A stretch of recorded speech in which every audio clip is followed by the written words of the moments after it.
Merci Seigneur. C'est un beau jour aujourd'hui, n'est-ce pas? Alléluia. C'est une belle journée qui démarre, n'est-ce pas? Amen. Ah. Et le changement d'heure ne nous a pas empêché d'être là, n'est-ce pas? Ah, alléluia. Bienvenue. Bienvenue au Cep de Colomb. Je suis vraiment content d'être là. Je suis vraiment content de vous voir, de voir le peuple de Dieu assemblé. Aujourd'hui, c'est le culte de Pâques. On célèbre la Pâques. On est là pour se rappeler encore de l'œuvre de Jésus à la croix. Et voilà, le pasteur nous a confié cette tâche, cette responsabilité à Yérida, le département jeunesse. Aujourd'hui, on a vraiment cette grâce. Donc vraiment, je veux remercier le pasteur pour la confiance qu'il nous fait. Est-ce qu'on peut rendre grâce pour la vie de notre pasteur, du papa de la maison? Alléluia. Et qui dit papa dit aussi quand même maman. Donc j'aimerais bien vous rendre grâce aussi à la maman de la maison. Alléluia. L'église de notre cher pasteur. Donc aujourd'hui, ça va être un culte assez particulier au niveau du déroulement même. Bon, vous allez voir, il y aura pas mal de mouvements. Voilà, on va faire au mieux pour ne pas que vous soyez distraits. En tout cas, on va rendre grâce à Dieu. Est-ce qu'on est prêt à rendre grâce? Est-ce que quelqu'un est prêt à rendre grâce à Dieu? Alléluia. Est-ce que quelqu'un est prêt à se rappeler que Dieu a donné sa vie et qu'il est avec nous? Il est Emmanuel, n'est-ce pas? Est-ce que quelqu'un a envie de se lever? Est-ce que quelqu'un a envie de se lever? De se signifier devant son Dieu? Alléluia. On va chanter Emmanuel ensemble pour l'accueillir parce qu'il est le Dieu qui siège au milieu des louanges de son peuple. Alors soyons dans la joie. Vous voyez, on n'est pas seul. Regarde à gauche, à droite, il y a des créatures merveilleuses que Dieu a créées à son image, tout comme toi, tout comme moi. Alors, soyons dans la joie et réjouissons-nous dans le nom de Jésus. Alléluia.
Et voilà. On est bien ici, non? Franchement, on est bien. Hein. Le soleil qui pointe à l'horizon, l'air frais. Ça fait du bien. Et donc, ça fait longtemps ces instants père et fille. C'est toujours agréable de dire ces moments. Bon, on va commencer à pêcher. Tiens, je t'attends la pêche. Merci. Voilà. Et hop. Alors dis-moi, comment s'est passée ta semaine? Non, vraiment, moi, ma semaine, elle s'est bien passée. Hein. En plus, là, on a un week-end de 3 jours, je vais pouvoir bien dormir. Ah oui, c'est Pâques, c'est vrai, 3 jours. Mais d'ailleurs, Yacine, il n'a pas compris pourquoi lundi de Pâques, c'était férié. Parce que lui, il ne fête pas Pâques. Il dit que c'est une fête païenne. Et Sarah, elle dit que Pâques, c'est en rapport avec les cloches en chocolat. Et Léo, lui, il dit que Pâques, c'est les lapins en chocolat. Oui, bon, après, Pâques, quand on pense à Pâques, c'est la première chose à laquelle on pense. Hein, tu sais, les lapins, le chocolat, tout ça, bon. C'est vrai. C'est vrai.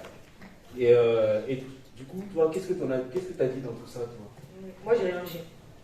Ah bon? Pourquoi? Bah, je savais que ça avait un lien avec le fait que Jésus soit mort à la croix pour nous, mais je ne savais pas vraiment comment l'expliquer. Bon, après, c'est vrai que la Pâques, c'est pas un sujet évident à aborder. Moi, à ton âge, c'est comme tu as dit, les lapins, les œufs, pardon. Moi, je suis pour le chocolat et puis voilà, on s'amuse.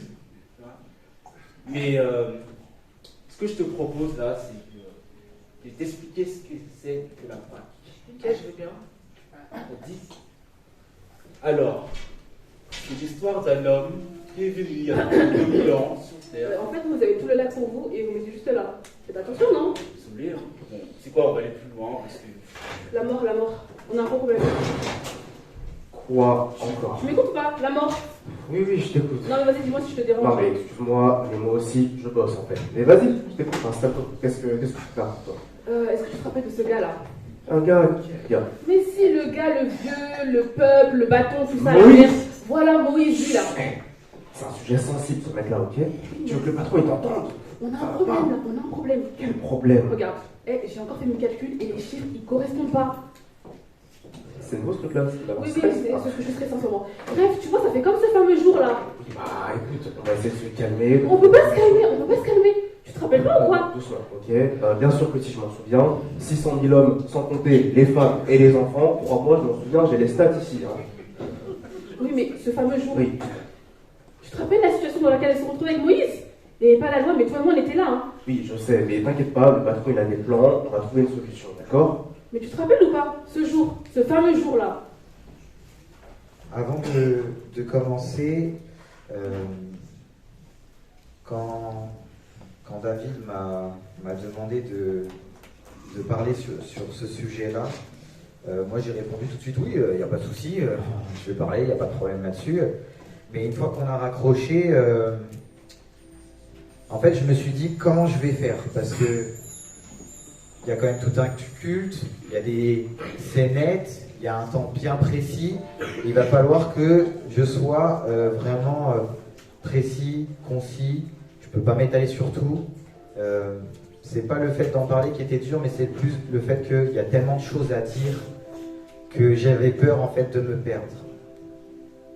Donc j'ai demandé au Saint-Esprit, voilà comment je fais, parce que là ça va être dur. Et il me dit déjà reste toi-même et va droit au but. Et la première chose qu'il m'a dit, c'est durant ce culte, il y aura des personnes qui ne connaîtront pas forcément l'histoire de Moïse, donc introduis et ensuite parle. Donc je vais faire ce qu'il m'a dit. Donc, on parle de Moïse. Moïse est une personne, j'ai envie de dire toutes les personnes de la Bible sont importantes, mais il y a des personnages comme ça, clés, qui restent quand même, qui marquent en fait quand on lit la Bible. Et en fait, l'histoire de Moïse, c'est quoi? C'est, en fait, on est à une époque où les Israélites, en fait, ils sont en Égypte et en fait, ils sont esclaves depuis plus de 400 ans, en fait. Et c'est un moment très dur pour le peuple parce que il y a un nouveau pharaon qui arrive. Et ce pharaon-là, il dit, ce peuple-là, ils sont nombreux, ils sont puissants, on va leur faire la misère. Moi, personnellement, j'ai pas trop compris la réaction du pharaon, parce que moi, je me dis, il y a un groupe de gars nombreux, forts, je vais faire copain, comme ça, au moins, je suis tranquille, ils seront avec moi. Mais lui, il a été complètement à l'inverse. Il a commencé à être dur, en fait, avec le peuple.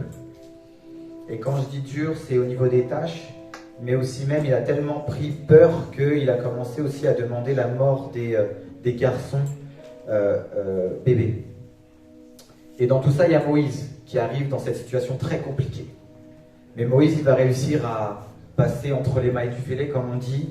Par la grâce de Dieu, Dieu va le sauver et il va pouvoir grandir sereinement à travers une situation que je vous laisserai découvrir si vous ne connaissez pas.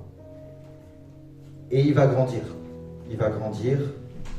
Et là, il va se passer un événement qui va changer sa vie. C'est que à un moment donné, il y aura un Égyptien qui va vraiment être mauvais, avec un esclave. Et Moïse va vouloir faire la loi lui-même et il va tuer cet Égyptien. Par la suite, le pharaon, il va savoir, il va vouloir la mort de Moïse et Moïse va partir de l'Égypte. Et il va partir de nombreuses années de l'Égypte, de très nombreuses années. S'il y en a qui ont vu le dessin animé Prince d'Égypte, c'est pas, quand on regarde, on voit, on a l'impression qu'il part juste de 3 ans. Mais là, il part vraiment des années et des années jusqu'à Dieu le rappelle. Il va rencontrer Dieu sur une montagne et il va lui parler à travers un buisson ardent, un buisson qui brûle mais qui ne se consume pas. Et là, il va y avoir une discussion. Mais pour résumer la discussion, parce que sinon ça serait trop long, il va tout simplement dire à Moïse, va libérer mon peuple. Je me souviens de cette promesse que j'ai faite. Et là, je voudrais juste mettre une parenthèse. Quand vous voyez qu'il y a marqué Dieu se souvient, c'est pas Dieu il a oublié. Non, c'est pas du tout ça. Et là aussi, je pourrais parler pendant très longtemps. Mais sachez une chose, à partir du moment où vous lisez Dieu se souvient, après, il se passe des trucs de ouf. Et là, on va le voir. Ok? Donc Moïse retourne en Égypte pour libérer le peuple. Il y va. Il va face au pharaon. Et tout simplement, il va dire, libère mon peuple. Et le pharaon, il va faire, ah non, pas du tout. Ça va pas se passer comme ça. Je sais pas qui t'es. Et en plus, le Dieu que tu me parles là, je le connais pas. Tout le monde va rester au chaud ici. Et là, il va y avoir une sorte de... je dis une sorte de confrontation parce qu'on sait très bien, Dieu c'est le boss, c'est le plus fort. On ne peut pas gagner contre lui. Mais il va y avoir un rapport de force. Moïse, plusieurs fois, il va dire libère mon peuple. Plusieurs fois, le pharaon va dire non. Et durant ce temps, il va y avoir ce qu'on appelle les 10 plaies d'Égypte. Et moi, je vais me concentrer sur la dernière. La dernière plaie qui va être la plaie décisive avant la libération du peuple. Et je vais prendre Exode, verset 21, et je vais vous le lire. Moïse réunit tous les anciens d'Israël, et il leur dit, prenez un agneau ou un cabri pour vos familles, et égorgez-le pour la fête de la Pâque. Vous prendrez une branche d'hysope, vous la tremperez dans le récipient qui contient le sang de l'animal. Puis vous couvrirez de sang les 2 montants et la poutre au-dessus de la porte d'entrée. Ensuite, personne ne devra sortir de sa maison avant le matin. Le Seigneur traversera l'Égypte pour punir ses habitants. Mais quand il verra le sang sur le montant et sur la poutre, il passera et il ne laissera pas le destructeur entrer dans vos maisons. Pour vous et pour vos enfants, ce commandement est valable pour toujours. Quand vous serez entrés dans le pays que le Seigneur a promis de vous donner, vous ferez cette cérémonie. Si vos enfants vous demandent qu'est-ce que cela veut dire, vous répondrez, c'est le sacrifice offert au Seigneur pour la fête de la Pâque, quand nos ancêtres israélites étaient en Égypte. Le Seigneur a fait mourir les Égyptiens, mais il a passé au-dessus de nos maisons sans s'arrêter et il a protégé nos familles. Et ce qu'il faut savoir, c'est que si on doit faire un parallèle, en fait, c'est que l'agneau, en fait, ça représente Christ.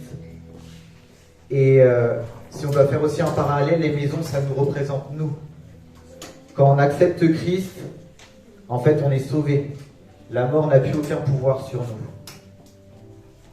Et en fait, ce qui se passe, c'est que si les Israélites, en fait, n'avaient pas fait ça, je vous le dis, eux aussi, ils seraient morts. Pourquoi ? Parce qu'en fait, depuis la chute, en fait, on est tous pécheurs. Et quand je dis on est tous pécheurs, c'est pas on est pécheurs à partir de l'âge de la raison, donc comme on dit 7-8 ans, ou on n'est pas pécheur à partir du moment du premier jour où on pêche, ou on n'est pas pécheur juste les jours où on pêche, mais les jours où on ne pêche pas, on est bon. Non, à partir de notre naissance, on est pécheur. Et s'ils n'avaient pas mis ce sang sur ces portes, le destructeur il serait rentré. Mais ils ont écouté le commandement de Dieu. Et de ce jour-là est née la Pâque. Par la suite, le peuple a pu être libéré. Ils sont sortis d'Égypte. Le pharaon les a poursuivis. Mais malheureusement, si vous voulez avoir plus de détails, il faut lire la parole. Il l'aura perdu en tout cas. Ils vont traverser la mer. Et si on doit faire aussi un parallèle sur ça, la mer représente le baptême. Et ensuite, ils vont arriver dans le désert. Et le désert représente... Je vous laisse réfléchir sur ça. Mais en tout cas, arrivé dans le désert, Dieu il va établir sa loi. Je pense que tout le monde connaît Moïse et les 10 commandements. Mais il n'y a pas que les commandements. Il y a aussi des lois, des préceptes, des règles qui vont être établies. Des choses vraiment très strictes. Vraiment, c'est quand je dis strict, je crois même que le mot strict aujourd'hui qu'on connaît, c'est pas aussi strict que le strict qu'eux ils connaissaient. Vous voyez ce que je veux dire ? Et à travers cette loi, en fait, qu'est-ce que voulait faire le Seigneur ? Il voulait faire plein de choses. Et comme je vous l'ai dit, je vais cibler sur la Pâque. Il a mis la loi tout simplement en fait pour donner vie au péché. Parce que, comme on l'a dit dans la scène juste avant, le péché et la mort, ils existaient. S'il y a la mort, c'est qu'il y a le péché. Parce qu'il y a marqué dans la parole, le salaire du péché, c'est la mort. Mais il n'y avait pas la loi. Et là, c'était compliqué parce que s'il n'y avait pas de loi, ils ne comprenaient pas trop en fait qu'est-ce qu'ils n'allaient pas. Pourquoi ils... Bon, moi je ne suis pas pécheur, moi tout va bien dans ma vie. Moi je suis bien, je suis parfait. Mais non, pas du tout. On est pécheur. Et Dieu a établi cette loi pour qu'on puisse prendre conscience en fait qu'on est pécheur en fait. C'est comme si par exemple, très simple, je prends un ballon, je donne à un groupe d'enfants et je leur dis, allez-y, jouez au ballon. Et si la personne qui sort le ballon de ce carré, il est éliminé. D'accord ?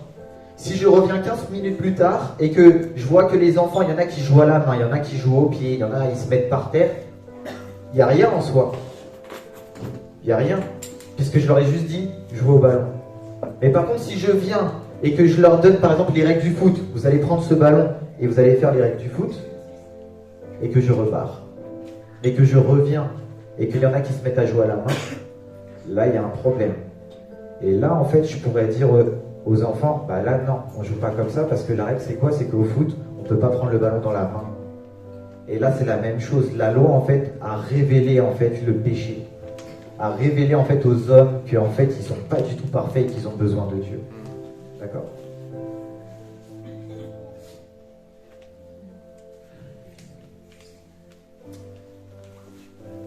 Il y a énormément de choses à dire. Mais si je dois finir ce parallèle-là, c'est juste... Le pharaon, c'est comme si il représentait Satan. L'Égypte, c'est comme si ça représentait le monde. Les Israélites, c'est comme si ça nous représentait nous qui avons choisi Christ. Et à l'époque de Moïse, il a fait sortir le peuple de l'Égypte. Mais à la venue de Christ a été l'inverse. On est resté dans le monde, mais pour ramener le royaume de Dieu dans le monde. Alléluia. Et j'aimerais, pour finir ça, qu'on puisse prendre un chant qui remémore en fait un peu tout ce que j'ai dit là, qu'on n'est plus esclave et qu'on a été libéré de ce monde, même si on est encore dans ce monde. Et aussi célébrer ce que le Christ à faire. Donc je demanderai à l'équipe de louange de se remettre en place pour qu'on puisse, à travers ce chant, célébrer notre libération.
Bon, écoute, cette fois-ci, tu me laisses parler le péché, d'accord? Ok, d'accord.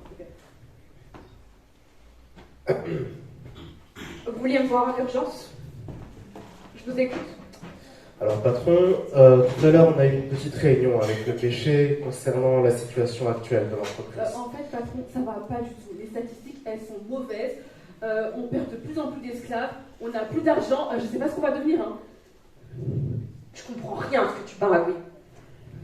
La mort parle.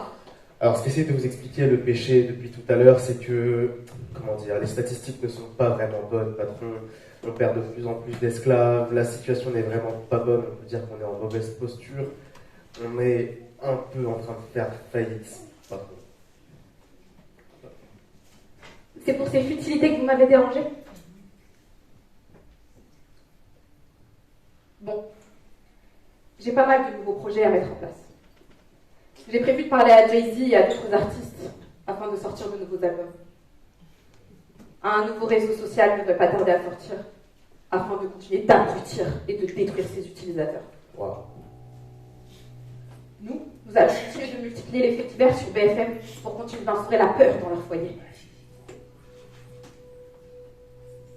J'ai pas mal d'autres projets, mais je les garde pour vous. Vous êtes rassurés? Ah bah écoutez, moi, vous savez, patron, dès que vous me parlez de vos projets, je suis complètement rassuré. Hein. Franchement, c'est super ce que tu dis. Hein. Franchement, je suis très très fan. Hein. Mais la dernière fois aussi, vous êtes plein d'ambition. Hein. Franchement, on s'est fait terminer. C'était horrible. On a trop souffert. Arrête! On a trop souffert. Je sais même pas qu'est-ce que je peux dire. C'était horrible. Et en plus, aujourd'hui, on galère encore avec ce gars-là, Jésus, là. Arrête, pas lui maintenant.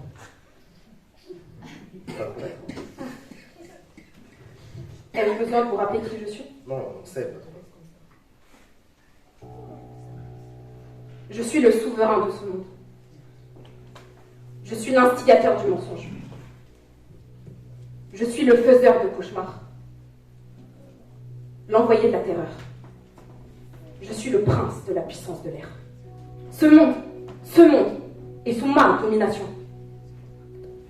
Argent, drogue, musique, religion, fausses croyances.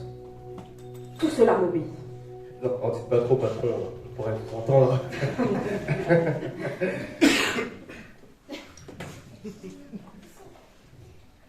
Tu veux savoir pourquoi je n'éprouve aucune crainte à parler ainsi? Parce que, une fois ce culte terminé, ils auront tout oublié. La plupart retourneront à leur vie quotidienne. Ils se plongeront de nouveau dans leur travers. Et moi, je serai là pour les accompagner dans cette descente.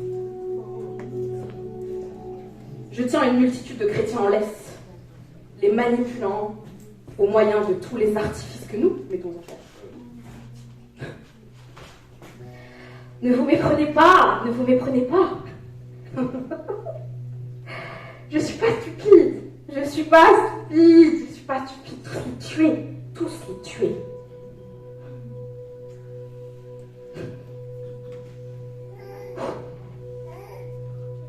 Mais je suis conscient, même très conscient, de ma destinée inéluctable. Mais en attendant, mon objectif, c'est d'emmener le plus grand nombre vers une souffrance éternelle à mes côtés.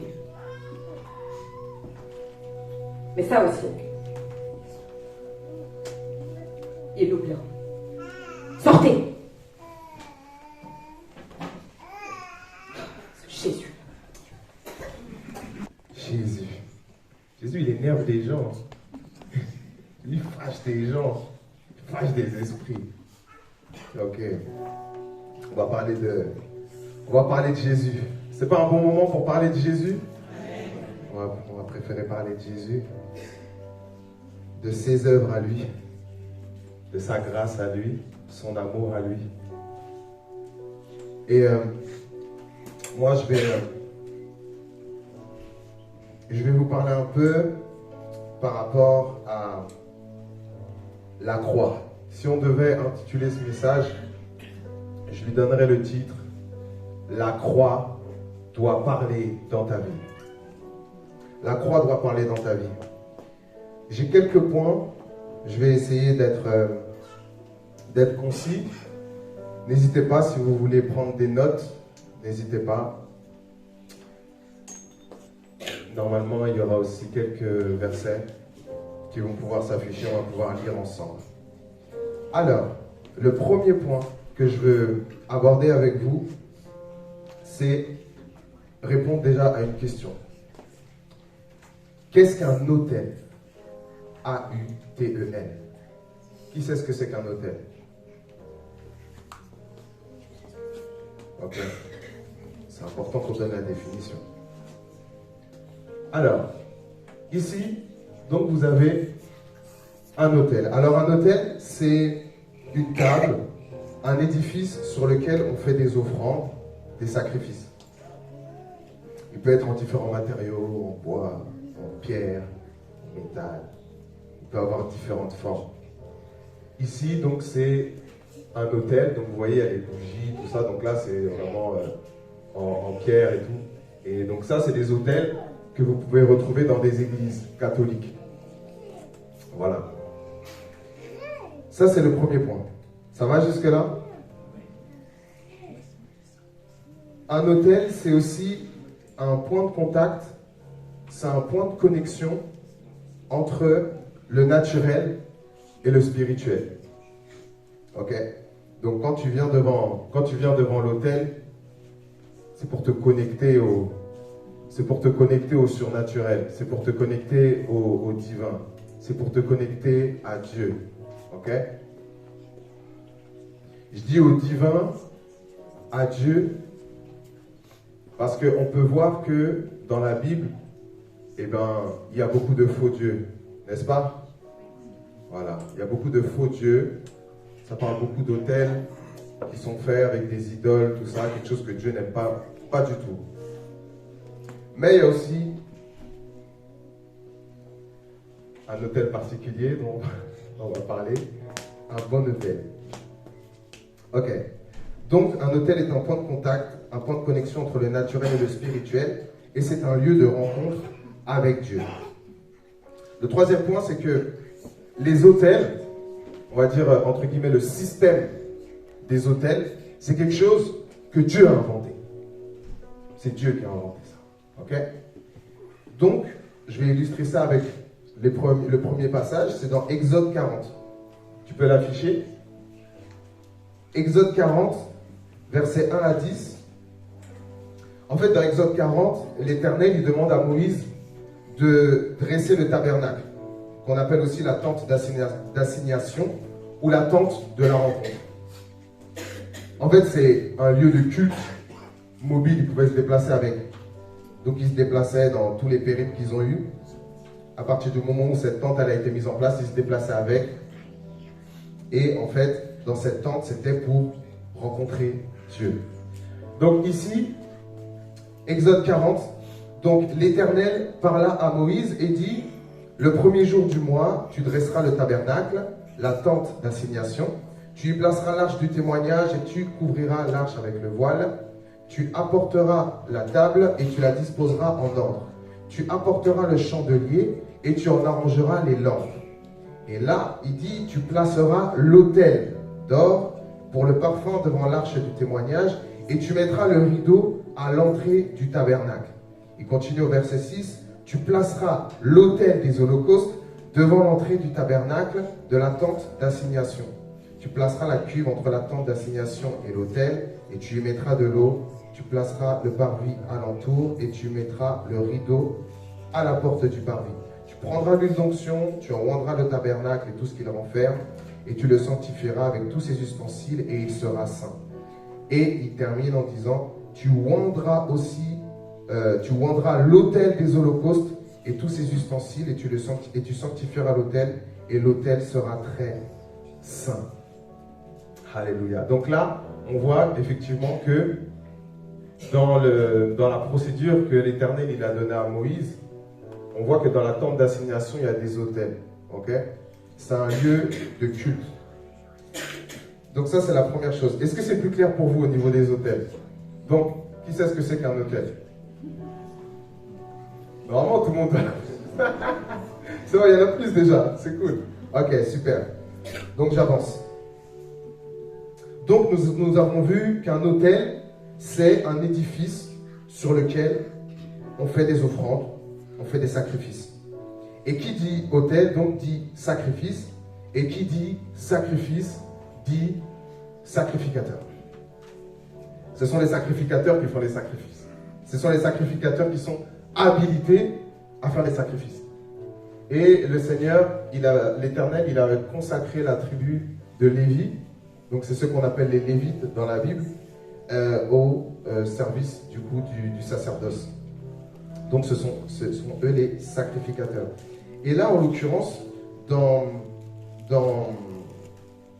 Lévitique 16, la Bible, elle nous explique comment, en fait, chaque année, donc là, on est vraiment à l'époque de la loi, avec Moïse et tout.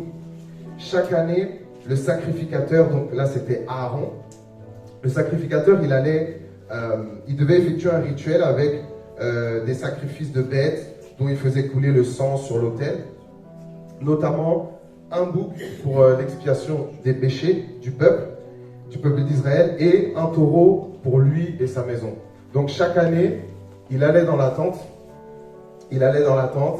et il y avait vraiment, vous pourrez lire ça dans Lévitique 16, je vais pas m'attarder là-dessus, mais voilà, il y avait une procédure bien particulière parce que Dieu est très dans le détail, très méticuleux, et donc il allait dans la tente et il y avait des sacrifices qu'il était amené à faire du coup sur l'autel. Ok. Ensuite, le point que je voulais prendre, c'est que effectivement, il faisait couler le sang des animaux sur l'autel pour l'expiation des péchés du peuple. Et la Bible nous dit dans Hébreux 9 au verset 22, si tu peux l'afficher, et presque tout d'après la loi est purifié avec du sang. Hébreux 9, 22. Et presque tout d'après la loi est purifié avec du sang. Et sans effusion de sang, il n'y a pas de... Alléluia. Donc s'il n'y a pas de sang qui coule, il ne peut pas y avoir de pardon. Ok. C'est bon pour vous jusque-là? S'il n'y a pas de sang qui coule, il n'y a pas de pardon. Donc à l'époque, c'était ça. À l'époque, c'était les sangs des bêtes qui versaient sur l'autel. Matthieu 26, versets 27-28. Qu'est-ce qu'il nous dit, le Seigneur Jésus? C'est lui qui parle pendant le dernier repas, durant la Pâque, du coup. On peut lire ensemble.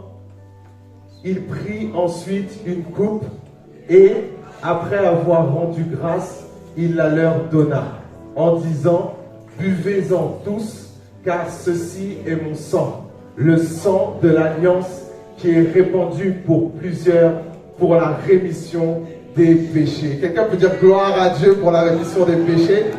Alléluia. Donc, le sang de Jésus pour la rémission des péchés. Ça, c'est pas une fois par an. Ça, c'est pas une fois par an, bien aimé. On continue. Hébreux 9, versets 11 à 12.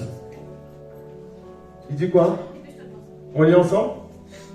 Mais Christ est venu comme souverain sacrificateur des biens à venir. Il a traversé le tabernacle plus grand et plus parfait qui n'est pas construit de main d'homme, c'est-à-dire qui n'est pas de cette création. Ensuite, verset 12. Et il est entré une fois pour toutes dans le lieu très saint, non avec le sang des boucs et des veaux, mais avec son propre sang, ayant obtenu une rédemption éternelle. Quelqu'un peut dire gloire à Dieu? Gloire à Dieu. Christ est venu comme souverain sacrificateur.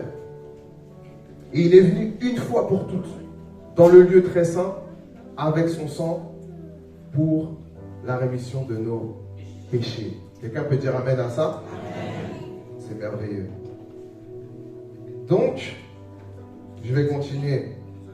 Jésus a été crucifié. N'est-ce pas? Jésus a été crucifié. L'autel, c'est la croix. L'autel, c'est la croix. Vous me suivez? C'est clair pour vous ou pas? Jésus a été crucifié. L'autel, c'est la croix. Le sacrifice, c'est Jésus. Amen. Et le sacrificateur, c'est Jésus. Allez, c'est ça. Le sacrificateur, c'est Jésus. Est-ce que c'est clair pour vous, le fait que la croix soit un autel? C'est clair pour vous ou pas? Est-ce que vous pensez que ça aurait eu le même effet si, genre, Jésus, il marche comme ça, et il y a quelqu'un qui vient et qui lui coupe la tête? Et puis il tombe comme ça, il meurt comme un vulgaire, je sais quoi. Moi, je pense pas que ça aurait été... Là, je peux dire que c'est pas le plan de Dieu, ça on sait. Mais je pense pas que ça aurait eu le même effet. Je pense pas que ça aurait eu le même effet. Parce que qui dit autel, comme on a vu, qui dit autel, dit sacrifice. Et Jésus devait se livrer lui-même, se sacrifier pour l'humanité. Et cet autel, c'était la croix. C'est sur la croix qu'il a versé son sang pour nous. Gloire à Dieu. Gloire au Seigneur. Alors je vais continuer. Comme on parle du sang, est-ce que vous savez que le sang parle? Vous savez que le sang parle? Le sang a une voix. Le sang a une voix. Le sang de Jésus, qui a coulé depuis plus de 2000 ans, il parle encore jusqu'à aujourd'hui. Et il parlera jusqu'à dans l'éternité. À jamais. Le sang parle. On peut le voir dans la Bible. Genèse 4, versets 8 à 11. On va pas tout lire. Mais c'est quand Caïn, il tue son frère Abel. Il tue son frère Abel. Et c'est un jaloux, lui. Lui, c'est un jaloux. Donc, il a tué son frère. Et au verset 10, qu'est-ce qu'il nous dit Dieu? Verset 10, ouais, tu peux descendre. Voilà, Dieu dit, qu'as-tu fait? La voix du sang de ton frère crie de la terre jusqu'à moi. Donc, le sang a une voix. Et il crie. La voix du sang d'Abel crie. C'est ça. Et donc maintenant, il s'est passé quoi à cause de ça? Maintenant, tu seras maudit de la terre qui a ouvert sa bouche pour recevoir de ta main le sang de ton frère. Ça, c'est terrible. Ça, c'est terrible. Donc, le sang a une voix. Et le sang parle. Le sang, il discute. Le sang, il dit beaucoup de choses. Il dit beaucoup de choses. Et je vais continuer sur Hébreux 12, verset 24. Qu'est-ce qu'il nous dit? Cette fois, on va lire ensemble. De Jésus, qui est le médiateur de la nouvelle alliance, et du sang de l'aspersion, qui parle mieux que celui d'Abel. Ah. Donc, il y a des sangs qui parlent mal, il y a des sangs qui parlent mieux.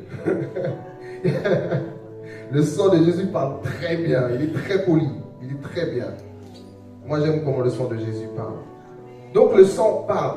En fait, dans ton sang, ton sang, il contient ton ADN, ton sang, il contient ta vie. Et c'est là, voilà, c'est ça. Il contient ta vie, il contient en fait toutes les informations qui vont influer ta destinée.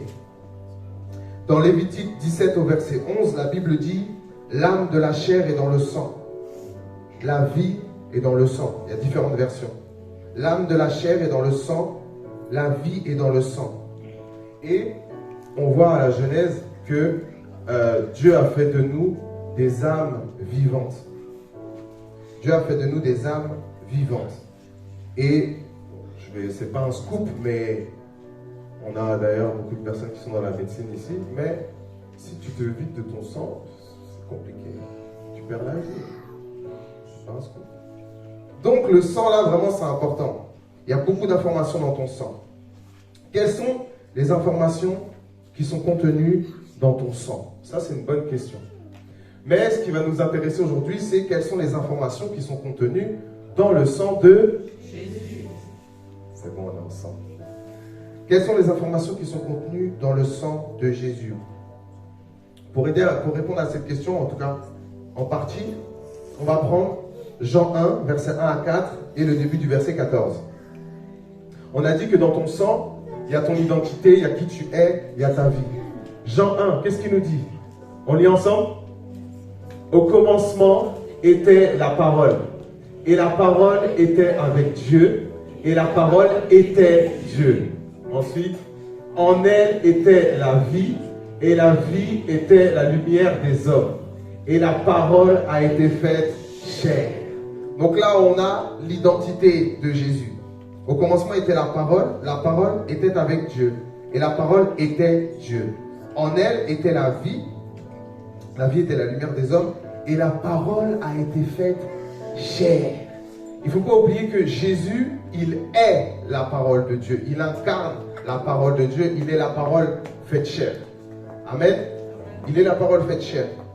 Donc, quand Jésus il s'est sacrifié et qu'il a fait couler son sang sur l'autel de la croix, c'est dans ce sang que se trouve la vie de Jésus, l'ADN de Jésus, l'identité de Jésus. Donc Jésus est la parole faite chair, ce qui signifie en fait que sur la croix,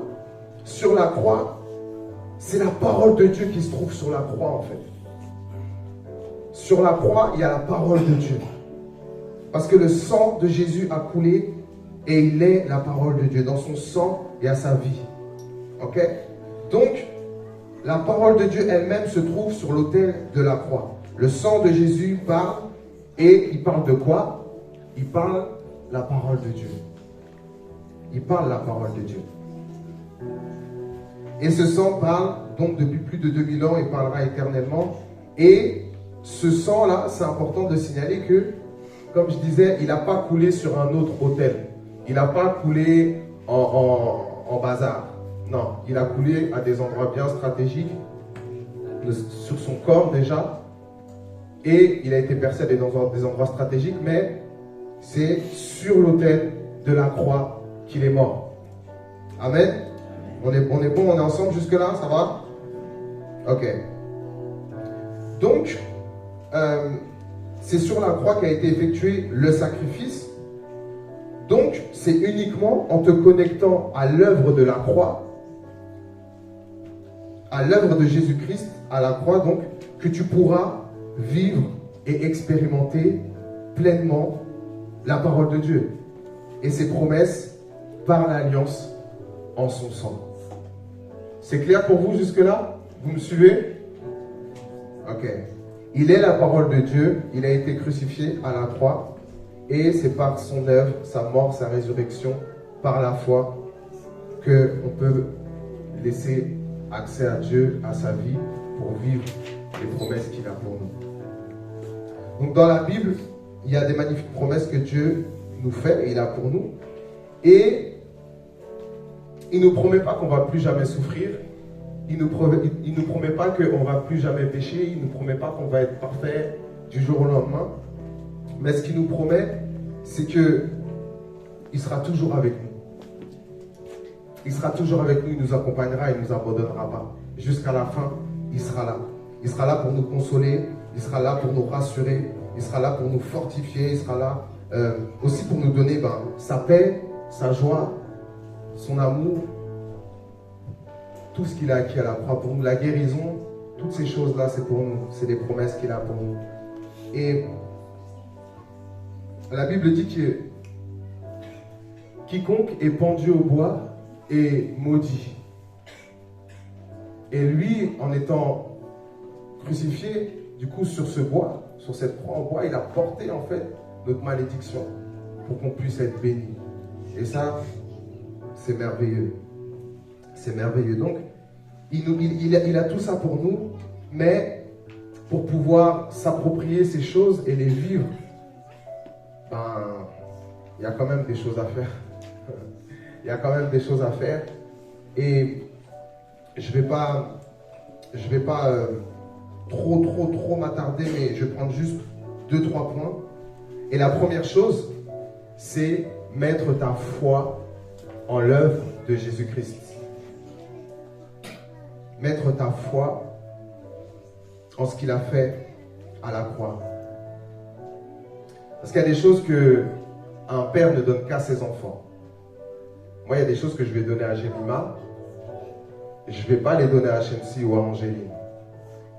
Il y a des choses que Kevin il va donner à Angéline, il ne va pas les donner à Jemima. Mais moi, je suis le père de Jemima, donc je lui donne tout. Je lui donnerai tout. Au nom de Jésus.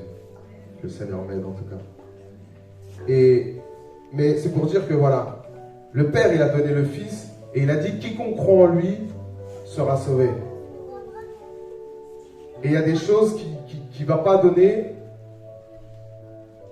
à ceux qui ne sont pas ses enfants. Ça peut paraître dur, mais c'est la réalité. C'est la vérité, c'est la Bible qui le dit. Donc la première chose, c'est de l'accepter dans ta vie comme sauveur pour rentrer dans la belle et grande famille de Dieu. Alléluia. Le deuxième point, c'est connaître la parole de Dieu. Connaître la parole de Dieu.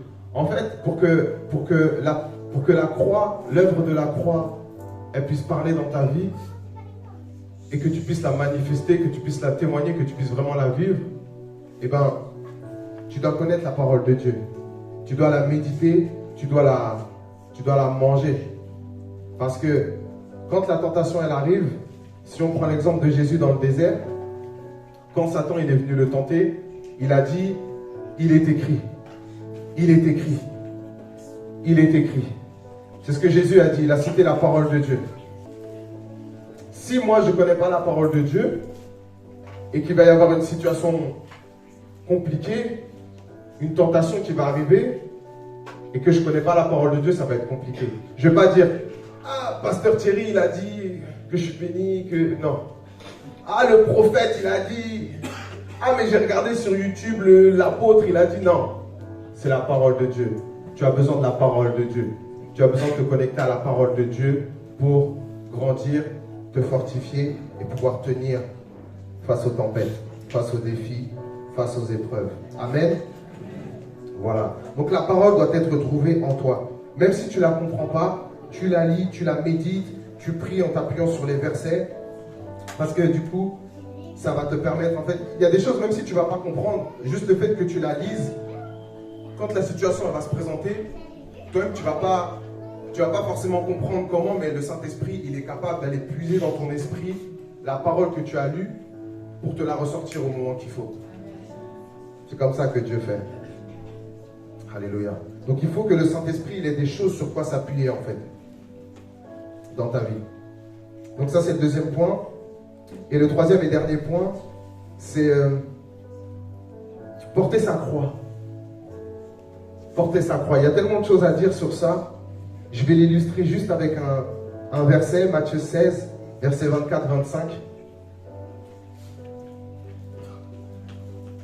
Tu peux l'afficher, s'il te plaît? Matthieu 16, 24-25. Ok, je vais lire, c'est pas grave. Alors Jésus dit à ses disciples, si quelqu'un veut venir après moi, qu'il renonce à lui-même, qu'il se charge de sa croix et qu'il me suive. Car celui qui voudra sauver sa vie la perdra, mais celui qui la perdra à cause de moi la trouvera. En fait, si tu veux suivre Jésus, tu dois renoncer à toi-même. C'est quoi renoncer à soi-même en fait? Tu sais, on aime bien le dire, ah, je dois mourir à moi-même, je dois renoncer à... Mais c'est quoi en fait? Ce que je peux vous dire, c'est que renoncer, c'est lâcher prise et prendre la décision d'abandonner délibérément le contrôle qu'on a sur telle ou telle situation. Voilà. Sur telle ou telle circonstance. Et ce qu'il ne faut pas oublier, il dit porter sa croix. Ce qu'il ne faut pas oublier, c'est que la croix, c'est un instrument de mort. La croix, quand les gens les mettaient sur la croix, c'était pour qu'ils meurent. C'est pas, et c'est lourd. Voilà. Donc la croix, en fait, la croix est un instrument de mort. Et pour pouvoir vivre la vie que Dieu a pour nous, et ben en fait, nos désirs propres, nos habitudes, nos pensées, nos ambitions personnelles, nos projets doivent être en fait soumis à Dieu. On doit les soumettre à Dieu. Et ce qui n'est pas conforme à sa volonté doit mourir, tout simplement. Et c'est comme ça. Mais c'est un processus de transformation que Dieu opère en toi et pour lequel en fait tu dois être volontaire. Tu dois être volontaire. Dieu ne fait pas les choses tout seul. Vous êtes en collaboration avec lui. Quand tu deviens enfant de Dieu, il est ton Père, il est là, il te donne son esprit pour te conseiller, pour te driver, pour te relever. Amen. Donc,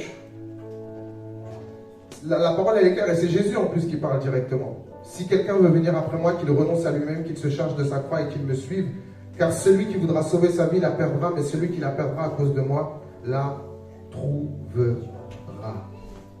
Donc ceux qui ne veulent pas prendre leur croix, en fait, sont ceux qui veulent sauver leur vie.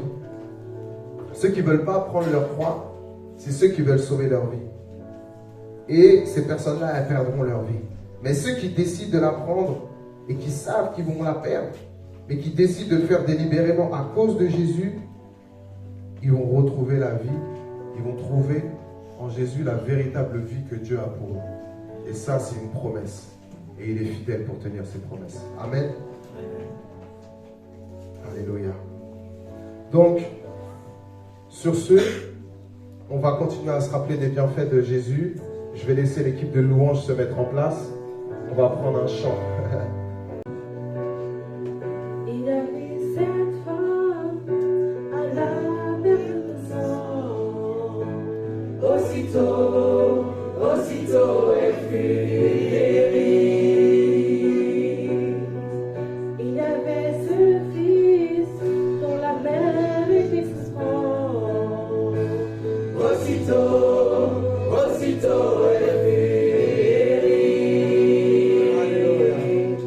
Il y avait ce père dont la fille venait mourir. Aussitôt elle reprendit. Il y avait cet homme qui n'avait jamais marché. Aussitôt elle fut guérie. Aussitôt, à l'heure même, au même instant, en ce moment, il guérit.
ceux qui étaient opprimés.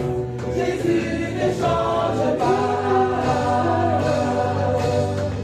Mon Dieu guérit, délivre, aucun défi n'est trop grand pour celui qui est né, qui vient. Il va de lieu en lieu, faisant du bien à tous ceux qui étaient opprimés. Jésus ne change pas. Jésus ne change pas. Jésus ne change pas. Jésus ne change pas. Jésus ne change pas. Jésus ne change pas. Jésus ne change pas. Jésus ne change pas. Jésus ne change pas. Touché, maintenant je suis touché, maintenant je reçois au nom de Jésus ma guérison, au nom de Jésus. Tu peux le déclarer. Touché, maintenant je suis touché, maintenant je reçois au nom de Jésus ma guérison, au nom de Jésus. Touché, maintenant je suis touché, maintenant je reçois au nom de Jésus ma guérison, au nom de Jésus. Peu importe l'aspect de ta vie, Touché, maintenant l'Esprit je touche suis cette touché, L'Esprit touche cette maintenant je situation. reçois Ah, au nom de Jésus. Reçois ce dont tu as besoin. Alléluia. Mon Dieu guérit, délivre, aucun défi n'est trop grand pour celui qui est guéri.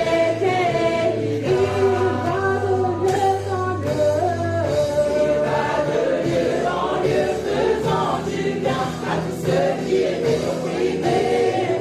Jésus ne change pas. Mon Dieu guérit, délivre, aucun défi n'est trop grand pour celui qui est et qui vient. Il va de lieu en lieu, faisant du bien à tous ceux qui étaient opprimés. Jésus ne change pas.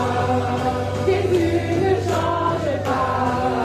Jésus ne change pas. Jésus ne change pas. Jésus ne change pas. Jésus ne change pas. Jésus ne change pas.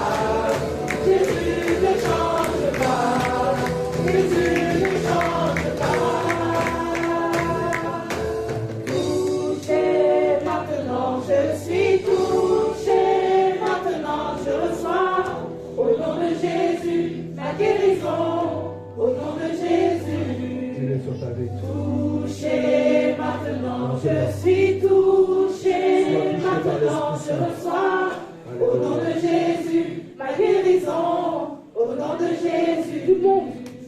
Touché, maintenant je suis touché, maintenant je reçois au nom de Jésus ma guérison, au nom de Jésus.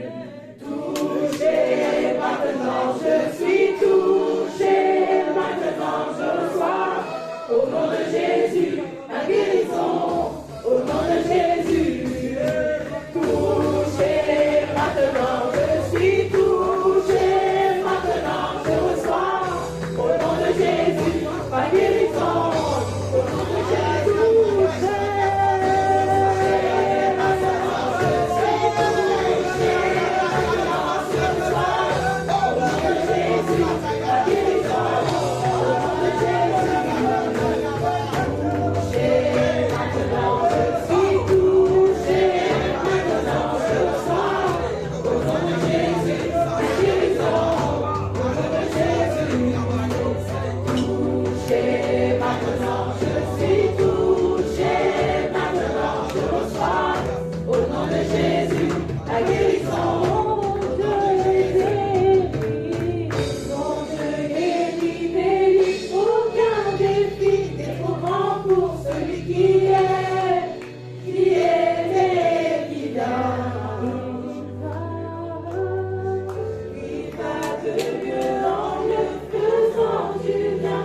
sœurs-là.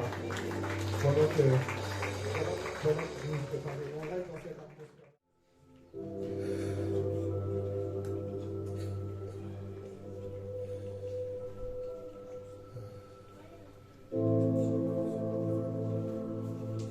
Es-tu prêt, mon fils? Oui, Père, je suis prêt. L'œuvre que tu m'as donnée est prête à s'achever maintenant. Malgré la peur qui habite ma chair, je choisirai de ne pas suivre ma volonté, mais la tienne. Ta volonté prête bien avant la fondation du monde est cette volonté et cette mission qui existait avant la chute de l'homme. Ce plan, soigneusement préparé depuis plusieurs siècles, s'apprête enfin à s'accomplir, à prendre effet ce soir. Lorsque tu m'as demandé de descendre, j'ai obéi en laissant derrière moi ma couronne, mon trône, ma gloire et ma splendeur. J'ai fait descendre dans ce monde misérable. Je suis devenu ce corps, cette chair, afin de faire connaître ton nom pour sauver une humanité perdue et sans espoir, qui ne cherchait en aucun cas à se racheter, un monde devenu ton ennemi. Cependant, ton amour, Père, n'a jamais failli. Malgré le détournement de l'homme, malgré son état de pécheur et sa perdition dans les ténèbres, tu les as aimés. Et cet amour s'est incarné. Et cet amour, c'est moi, prêt à me sacrifier. Père, tu les as choisis. Tu as décidé de les sauver à travers ce sacrifice unique, ultime et final. Je vais mourir sur cet instrument de torture. Je porterai la malédiction de ce monde, la mort, le péché, les iniquités, les maladies et la pauvreté. Les plans de l'ennemi seront détruits, brisés, vaincus, et la victoire sera tienne. En rendant mon dernier souffle, je vais tracer le chemin, car je suis le chemin, la vérité, la vie qui mène à toi. Et à ce moment-là, le monde croira et verra alors que tu es Dieu. Père, qu'à toi reviennent les acclamations, la louange, la gloire, l'honneur et la victoire au siècle des siècles.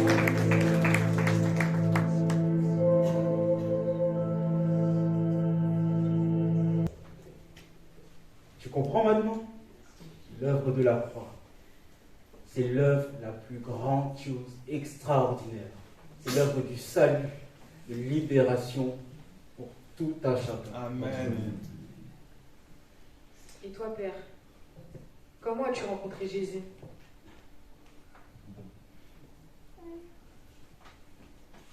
Ma fille, voici comment j'ai rencontré Jésus.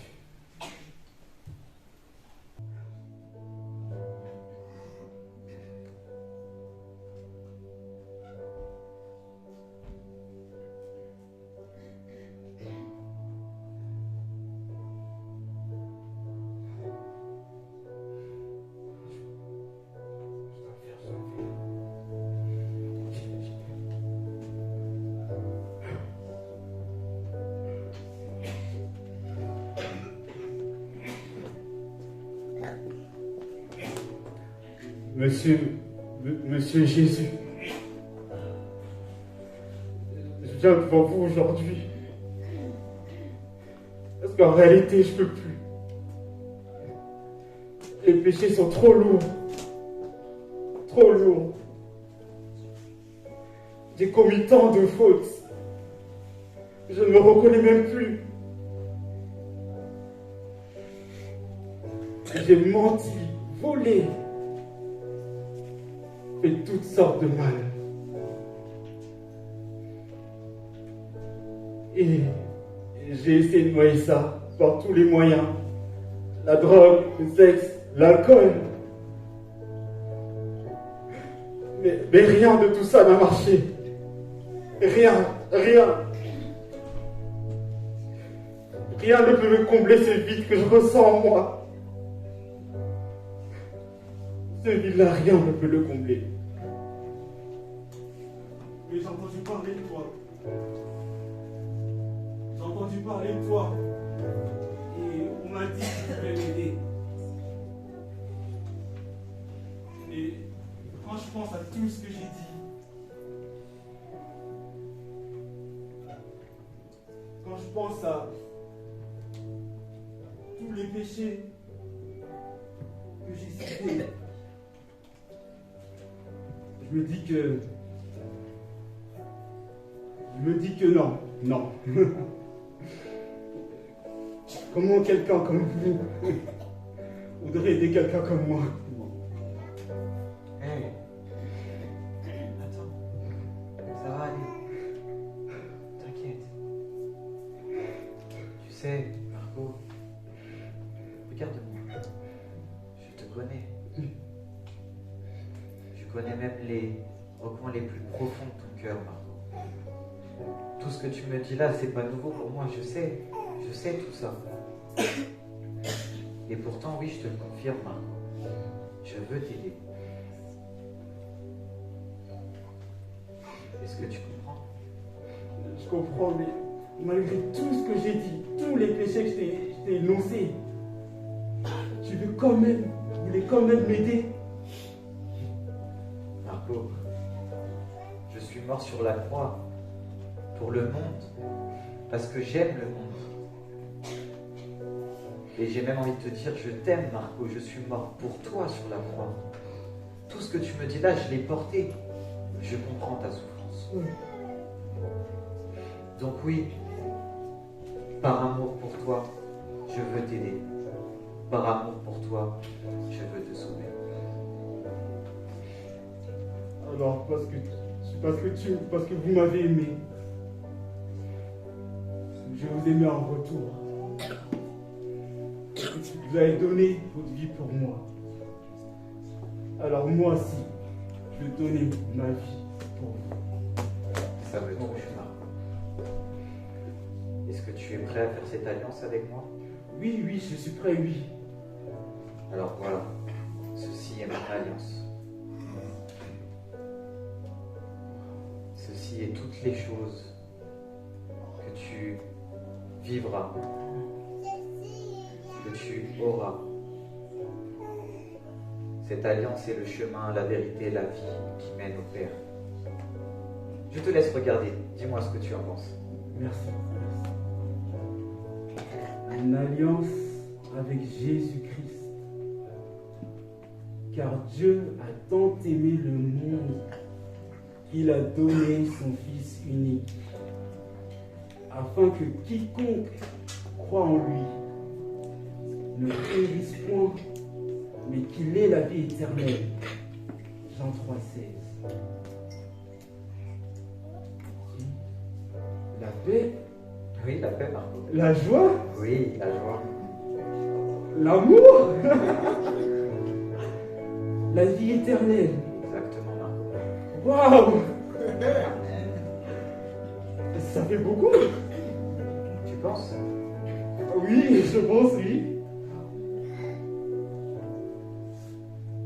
Je comprends donc que par cette prière et par cet acte, je n'adhère pas à une religion, un bâtiment, l'église, ni une dénomination ou un club. C'est ça. Mais je fais partie de la grande famille de Dieu. Exactement, Marco. C'est une relation entre toi et moi. Waouh. C'est fou. Et je suis enfant de Dieu. Exactement. Waouh. Je sais pas quoi dire. Accepte juste l'alliance. Si ça dit, j'accepte Jésus-Christ comme mon sauveur. C'est vous, hein, Jésus-Christ, c'est moi. Et je reçois le privilège d'avoir une relation personnelle avec Dieu. C'est ça. C'est votre Père. Exactement. Je t'ouvre mon cœur, je te donne accès à ma vie. Réécris mon histoire, change-moi, transforme-moi, répare-moi. Fais de moi la personne que je suis véritablement, afin d'accomplir le but, eh ben, pour lequel tu m'as envoyé sur terre. C'est trop fort, c'est trop fort. Donne-moi ton Saint-Esprit afin qu'il me révèle qui tu es et me fasse grandir dans la connaissance de Dieu. J'ai fait aujourd'hui alliance avec toi au nom de Jésus. Amen. Amen.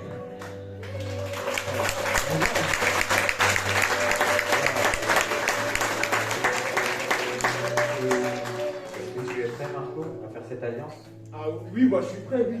Je suis prêt, oui. Ok, alors par mon sang, Marco, nous faisons cette alliance. Et voilà, Marco. Ça y est, tu fais partie de la famille de Dieu. Yes! Allez, lève-toi. C'est parti. Viens par là. Ça va aller maintenant. Merci. Tout va bien se passer. Je suis avec toi. Et dites-moi maintenant ce que vous appelez Jésus. Mais bien sûr, Marco. Ah, merci, ça Tu es fait devenu plaisir. enfant de Dieu. Merci. Nous sommes amis, frères. Tu es mon serviteur. Et pour cela, on va fêter ça.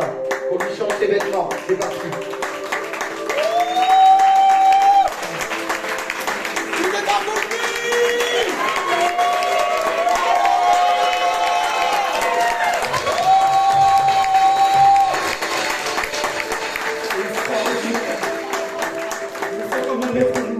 Marco, reçois le Saint-Esprit.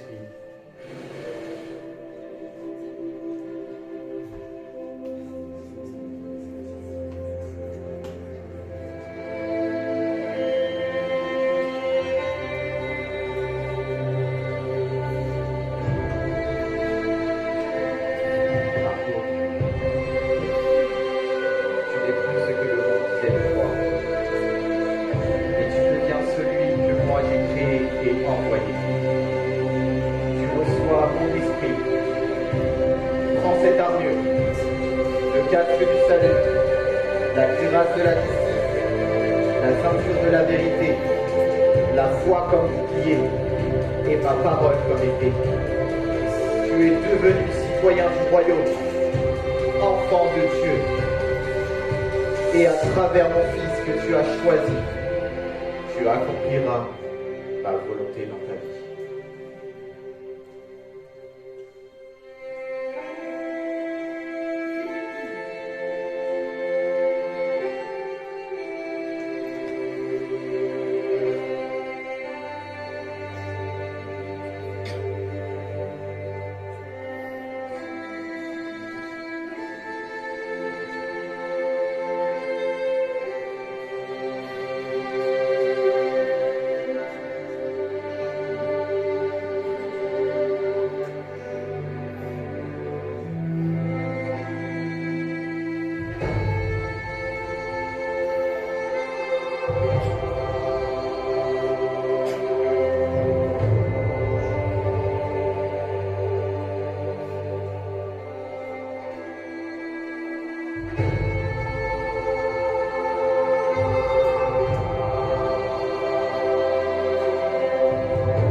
Tu vois ma fille, c'est comme ça que ça s'est passé pour moi.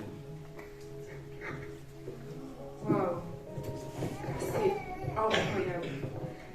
Mais maintenant que Jésus a fait tout ça, c'est bon, c'est fini, il n'y a plus rien à faire? Tu sais, Jésus a fait sa part. Mais nous avons aussi notre part à faire.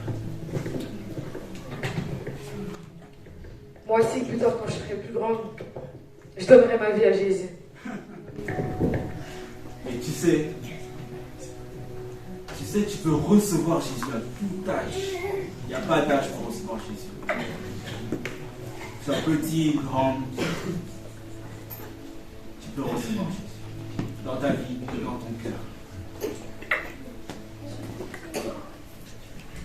Ouh là là. Je pense que c'est le moment de partir, là, on a resté trop longtemps. Là, on doit rentrer, on doit absolument rentrer. Ta mère nous attend, donc on y est vite.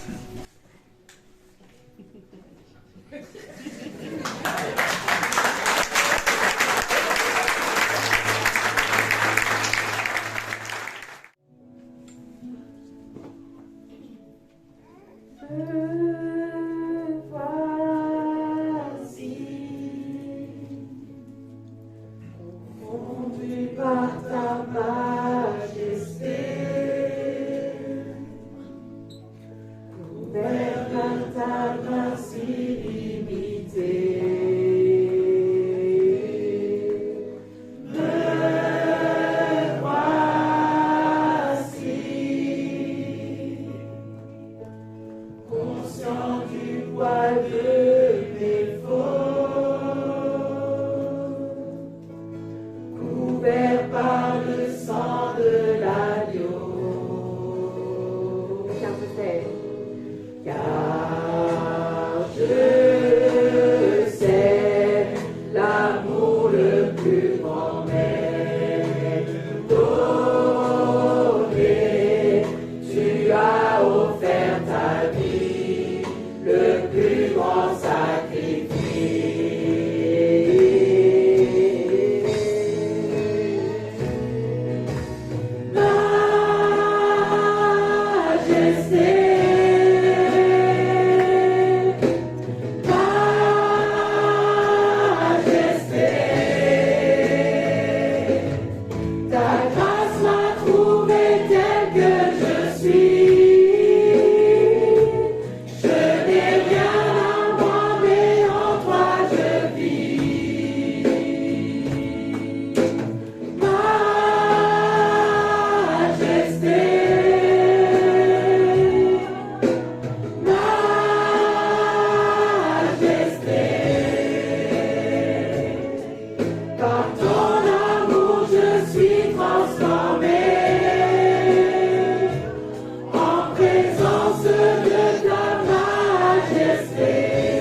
Pardonnez, je pardonne en retour. Pardonnez, je pardonne en retour.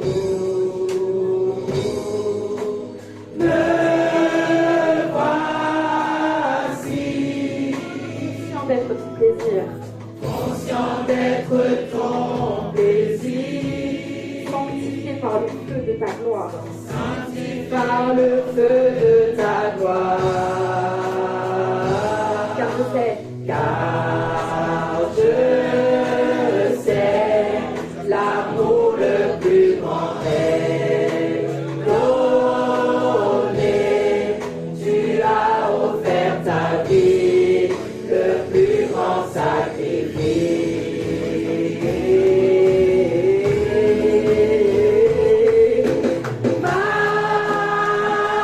Majesté,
moi, mais en toi Je n'ai rien à moi, mais en toi je vis. Majesté, majesté.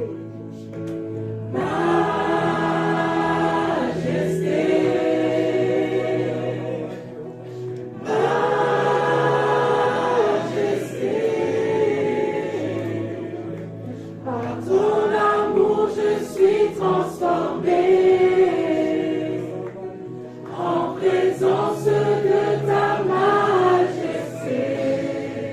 Par ton amour, je suis transformée. Par ton amour je suis transformée en présence de ta majesté. Par ton amour, je suis transformée, Seigneur. Par ton amour je suis transformée En présence de ta majesté. en présence de ta majesté.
Voici, je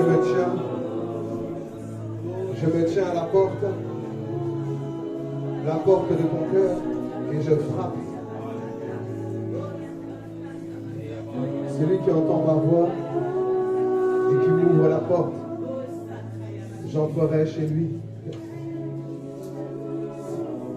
J'entrerai chez lui et je souperai avec lui. J'aurai une relation personnelle avec lui. Je lui permettrai d'être un intime de Dieu lui-même. Alléluia.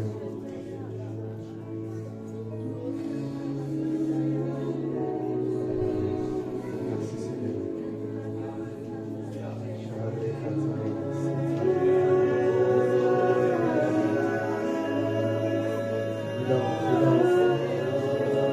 Alors que tu ouvres la porte de ton cœur, il entre et il te fait du bien. Il vient pour mettre de l'ordre, il vient pour restaurer, il vient pour purifier, il vient pour sanctifier, il vient pour relever, il vient pour déraciner tout ce que Dieu n'avait pas planté, et il vient planter sa parole d'amour, sa parole qui peut sauver ton âme, sa parole de vie, sa parole de guérison. Il te fait du bien. Amen. Il te fait du bien. Il est là pour toi.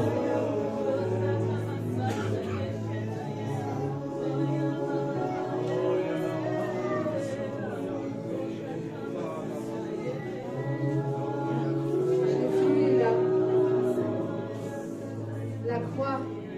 La croix est éternelle. Ce n'est pas qu'il y a 2000 ans, la croix est là au milieu de nous. La croix est là, elle t'invite. Jésus t'invite. Si tu ressens le cœur de Jésus, si tu ressens son esprit brûler en toi, maintenant il t'invite, comme a fait Marco, de te repentir, il t'invite à lui donner tes péchés, à lui donner ce que tu as fait de mal. C'est le moment, c'est maintenant. Ne remets pas plus tard. Laisse le Saint-Esprit brûler en toi, il t'invite à tout remettre là à Jésus.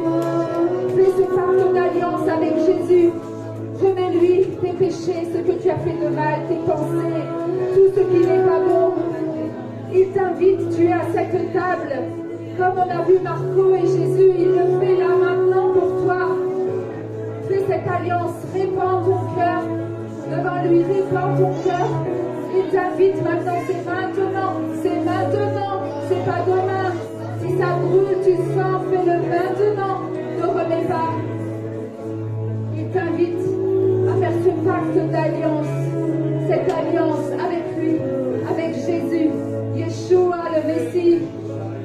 Celui qui donne la vie. Celui qui est mort et ressuscité pour toi, c'est maintenant.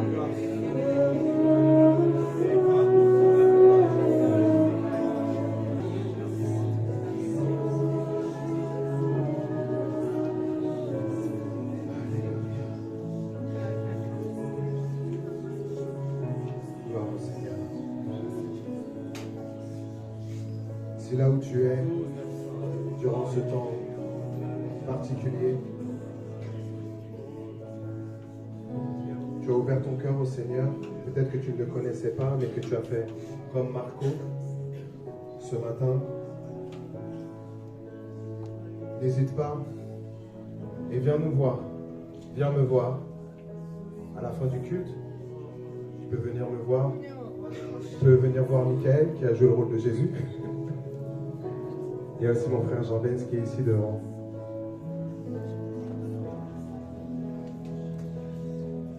Et c'est important de ne pas rester seul. Nous sommes une grande famille. Peut-être que tu te poses encore des questions à ce sujet. Peut-être que tu hésites à faire le pas. Tu es le bienvenu. Viens nous voir. Viens nous voir. Nous avons des tas et des tas de raisons de pousser des cris de joie et des acclamations. Et comme nous savons que ça bouillonne à l'intérieur de toi, eh ben, on va te donner l'occasion de manifester la joie que l'Éternel a déposée dans ton cœur. Nous allons pouvoir déclarer que Dieu est celui qui restaure, que Dieu est celui qui restaure, que Dieu est celui qui ne ment pas. Alléluia! Est-ce qu'on peut avoir une bonne rythmique, s'il vous plaît? Une bonne rythmique. Est-ce qu'on peut augmenter la batterie dans les enceintes? Je sais que tu as envie de danser. Je sais que tu as déjà envie de danser.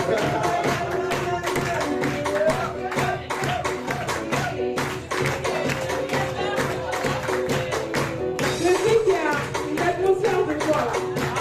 Donc je veux que tout le monde se déchaîne. On est content, on n'est pas content. Amen ou pas amen? Amen ou pas amen? Amen. Amen. Et voilà.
il n'est pas temps pour mentir.